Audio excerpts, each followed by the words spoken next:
So then we continue with our top 10 political stories of year 2017. This year, the people of Anambra State renewed the contract of Governor Willie Obiano. The governor, who sought second term, won convincingly at the poll. Before the election, Channels Television engaged the top candidates in a debate. My vision is to take Anambra. My vision is to make Anambra first choice investment destination and a hub for economic and commercial activity. My mission is to create a socially stable, business-friendly environment.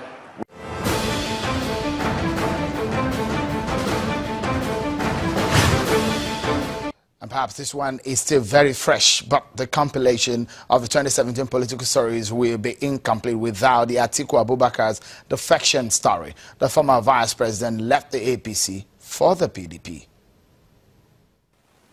Some of you may know that I was elected vice president under the banner of the PDP, which is the political party I had helped to found some 10 years before. And some of you may also know that I left the PDP 4 years ago when I believed it was no longer aligned to the principles of equity, democracy, and social justice upon which we had founded it. I joined the APC as I had hoped it would be the new force that would help improve life for our people. And I was excited about the party's manifesto to create 3 million new jobs a year.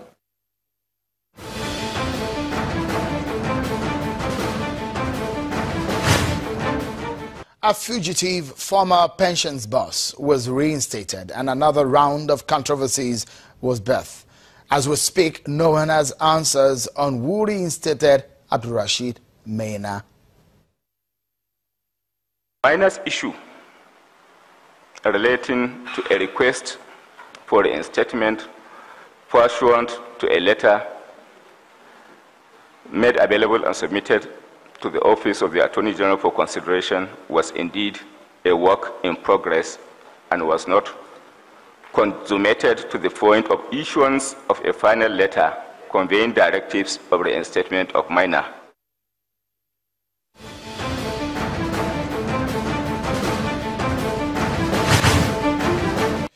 Well, for the main opposition party, the PDP, 2017 is a defining year. The Supreme Court judgment marked the end of a long-drawn leadership battle. Then an elective convention produced a new set of leaders for the party.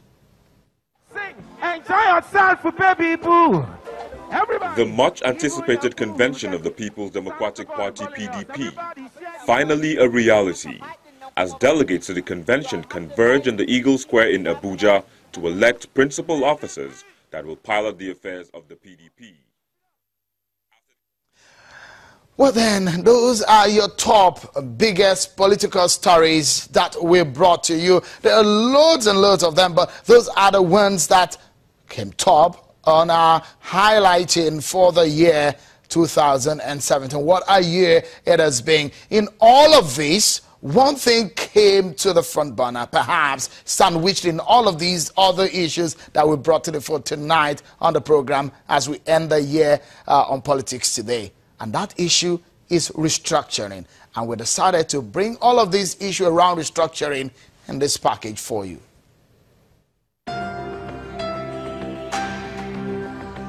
Have spoken to policymakers, analysts, and many other concerned Nigerians in the past weeks, and there seems to be a consensus on what they think would work, but how? And that still carries a very big question mark. The answers have come in many shapes and in different colors, but not in black and white. Are we restructuring our economy or our polity? On a second thought, we could actually restructure our political economy. Political economy is a term used for studying production and trade and their relations with law, custom, and government, as well with the distribution of national income and wealth. And talking about distribution of wealth, the current revenue allocation formula favors the federal government, as it has 52% of the revenue accruing to the federation account. The remaining 48% is shared among the states, the 36 states, and the 774 local governments, and the 6 area councils in the Federal Capital Territory, Abuja. That explains the viability of many states. The argument is the chunk of the power resides in Aso Rock and its environs.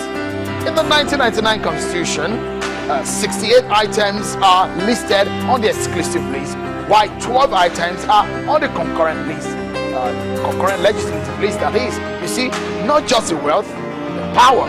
So this is why some suggest that the federal government needs to shed some weight. They say the center is heavy because it's biting off more than it can chew. And of all of the agenda mapped out for the amendment of the 1999 Constitution by the National Assembly, the evolution of powers has come for many years and has remained on top. The evolution of power made its way into the Nigerian lawmaking chambers, but it suffered a convincing defeat, crushing the hope of a semblance of restructuring in the 1999 Constitution amendment process. Lawmakers embarked on that. Now, let's look at other options. Regionalism. Should we just collapse some of the existing states and return to 6 states, regions, or 12 states? Well, the journey here seems far genius. Not even the greatest political scientists of our time have been able to predict the kind of upset this would create. But does restructuring amount to secession or self-determination? Maybe not. Maybe it is meant to douse tension, extinguish agitations, and silence naysayers. So the CONFAP 2014 has loads of recommendations that can help retrace our steps back the path of governance, equity, and social justice. Well, do you agree? Okay, let's go back to the Constitution. Should the dents of the 1999 Constitution be fixed in piecemeal to make it more people-friendly? Already, some say that is like spraying a car with a bad engine. So is it better to overhaul the entire document to accommodate today's realities and dynamics? Oh, wait a minute. Shouldn't we just adopt the 1963 Constitution? At least the military did not have a hand in it. In the end, restructuring is just one word with many possibilities, many of which are geared towards a new political framework to address the perceived structural imbalance. It is an ongoing debate, and it seems like an endless one. But before we go any further, to ask ourselves any more questions, which of these is the government of the day willing to commit to or even consider? Well then, on that point, we say a very big thank you to all the fans and the viewers of Channels Television, of course, Politics Today and Sunday Politics. This is our very last show for year 2017. Wait a moment.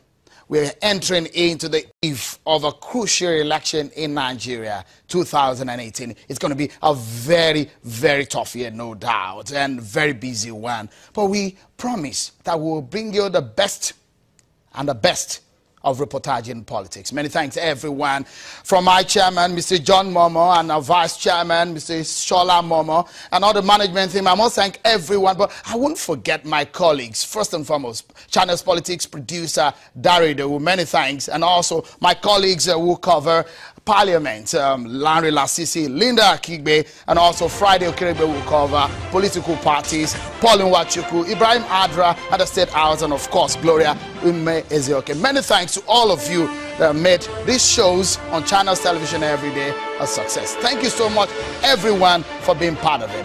I'm Sean Kimbale. See you in 2018.